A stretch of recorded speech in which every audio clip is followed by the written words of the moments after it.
funge na kuwaleta Yerusalemu. Anasema akataka mpe barua. Kwa hiyo ndani ya hiyo barua kulikuwa kunaandika ujumbe wa kwenda kuwaua watu.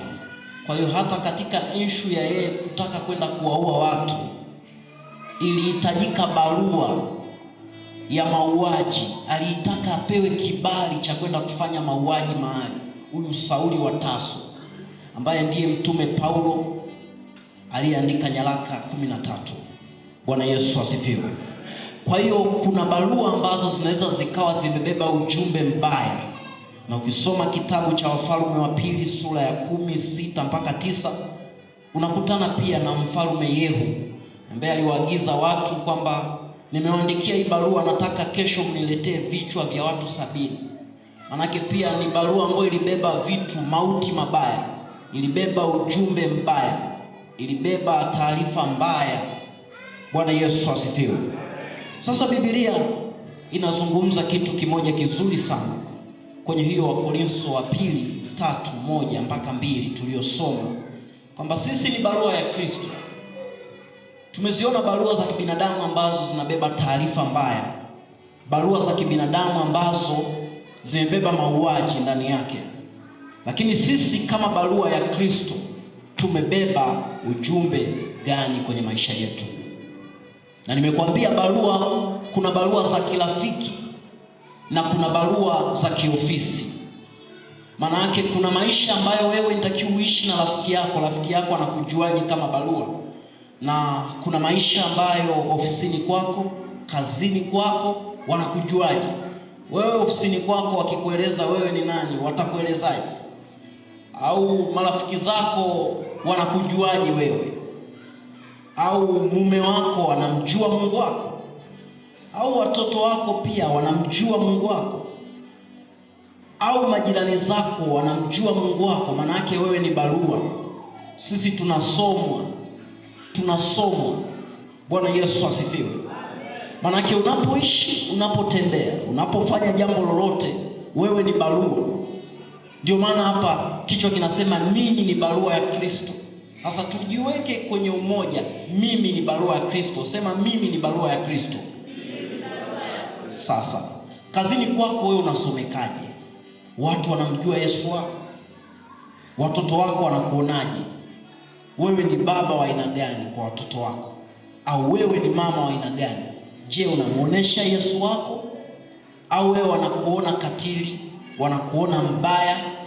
Manake si barua tena ya Kristo.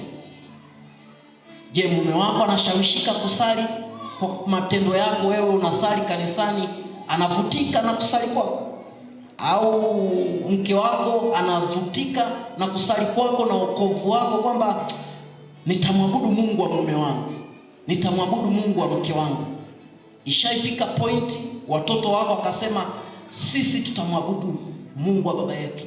Kuna wakati Isaka Mungu akamwambia umwabudu Mungu wa baba yako Ibrahimu. Na kuna wakati Yakobo pia alikuwa anawahusia watoto wake kwamba msimsahau Mungu wa baba zangu. Maana yake alikuwa na confidence ya kuongea, ana uhakika na Mungu wake. Ni baba ambaye anataka waoneshe watoto wake huyu Mungu huyu hapa.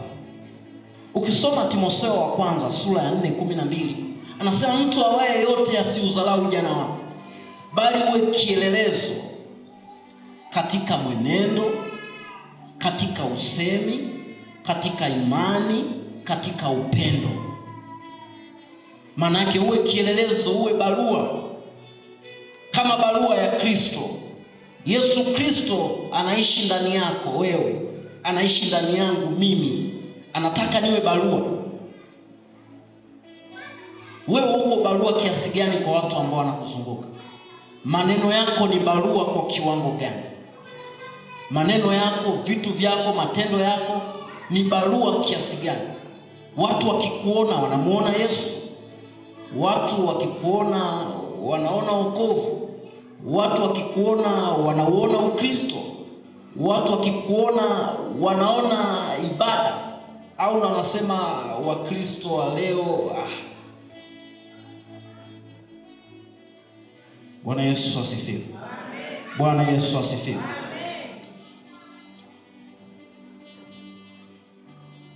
Ukristo wako usiishie kanisani. Kuna maisha baada ya kanisa. Yaani kuna maisha tukitoka hapa kanisani, kuna maisha baada ya hapa. Tukitoka hapo nje, kuna watu ambao hawasali, unaishi nao vipi? Kwa sababu nimesema kuna maisha baada ya kanisani. Manake ukitoka hapa kanisani kuna maisha mengine. Je, yule Yesu wako yule, au watu ambao hawamwamini, au watu ambao hawasali, wanamuonaje huyo Yesu?